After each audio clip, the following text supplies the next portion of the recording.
further to the briefing that was provided yesterday and some of the updates that have been just provided by Colonel Qureshi and Wing Commander Singh.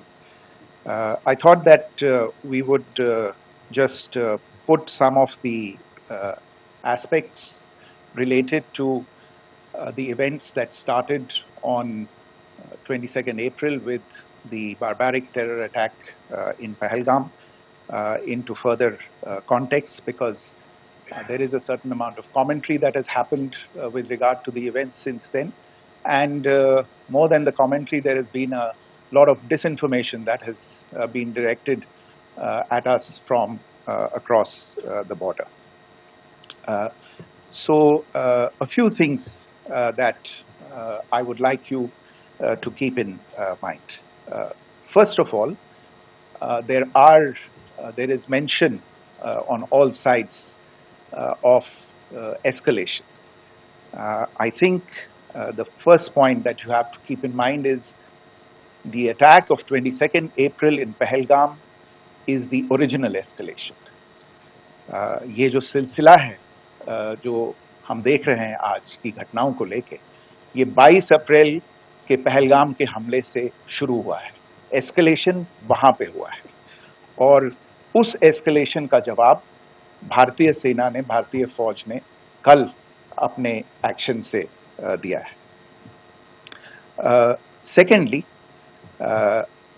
I want to invite your attention to the involvement of the group calling itself the Resistance Front in these attacks. I pointed this out yesterday that this is a group that is a known front for the well-known Pakistan-based terrorist organization, Lashkar-e-Taiba. The group has been reported earlier. I mentioned to you about the Indian authorities providing information to the UN 1267 Sanctions Monitoring Committee.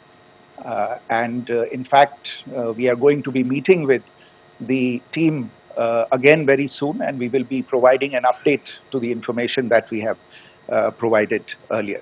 But what is interesting, दिलचस्प बात यह है कि संयुक्त राष्ट्र की सुरक्षा समिति में जब पहलगाम के हमले को लेके एक प्रेस वक्तव्य जारी करने की बात चल रही थी, तो आप सोचिए किस देश ने टीआरएफ का, द रेजिस्टेंस फ्रंट का उसमें मेंशन किया जाना, उसको अपोज किया. पाकिस्तान ने.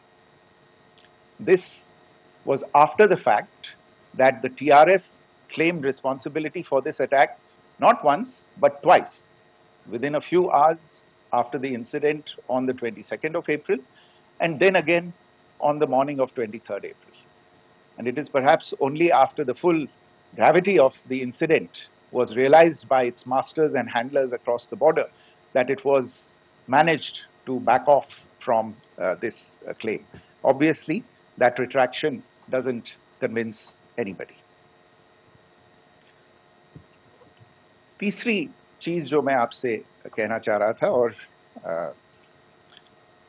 कर्नल कुरैशी और विंग कमांडर सिंह ने कल भी बड़े स्पष्ट शब्दों में और आज भी आपसे ये बात साझा की है. जो भारतीय रिस्पॉन्स है वो नॉन एस्केलेटरी है, प्रिसाइज है, सटीक है, मेजर्ड है और कंसिडर्ड है. Our intention has not been to escalate matters. We are only responding to the original escalation, as I said, and our response has been targeted, precise, controlled and measured. Only no military targets have been selected.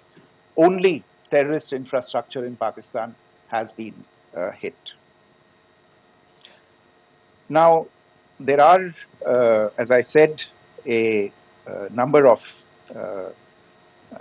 issues that have been raised in commentaries, and there's a lot of, as I said, unfounded disinformation and fabrication that has come from across the border.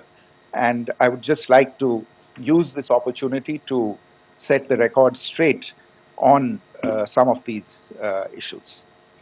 The first of these is Pakistan trying to wash its hands off any and all involvement with terrorism.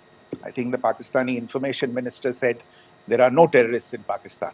And I think he was challenged on that in the television program that he was appearing on. But even if I partially repeat myself from yesterday, I think Pakistan's reputation as the epicenter of global terrorism is rooted in a number of instances where concrete evidence is available, not just to India, but to governments and authorities and agencies around the world. There are several terrorist attacks around the world where Pakistani fingerprints have been found. I don't need to belabor the point with regard to this audience about where Osama bin Laden was found and who called him a martyr. Pakistan has also for decades pursued cross-border terrorism into India with impunity, and as I said yesterday also, in order to deliberately mislead the international community, they claimed that the terrorist Sajid Mir was dead. They came under pressure, and Sajid Mir was then brought back to life, arrested, and is now apparently in Pakistani custody. Pakistan is also home to a very large number of UN proscribed as well as UN proscribed terrorists, as well as terrorists proscribed by a number of other governments in the world, including, of course, the Lashkar-e-Taiba and the Jaish-e-Mohammed, as well as their leaders, Masood Azhar and Hafiz Mohammed Saeed. आपने देखा होगा हाल ही में पिछले ही कुछ दिनों में पाकिस्तान के रक्षा मंत्री और उनके पूर्व विदेश मंत्री दोनों ने इस बात को माना है कि पाकिस्तान का ऐसे ग्रुप्स के साथ जो रिश्ता है वो क्या रहा है. Both the defense minister and the former foreign minister of Pakistan, I think they've done a more eloquent job of this than I could ever do in terms of describing their country's implication in international terrorism and their involvement in housing these kinds of groups. दूसरा जो विषय है वो है पाकिस्तान का जो एक दावा है कि एक इंटरनेशनल impartial investigation होना चाहिए, एक joint investigative committee होनी चाहिए. These calls for jointly investigating this heinous and barbaric attack in Pahalgam.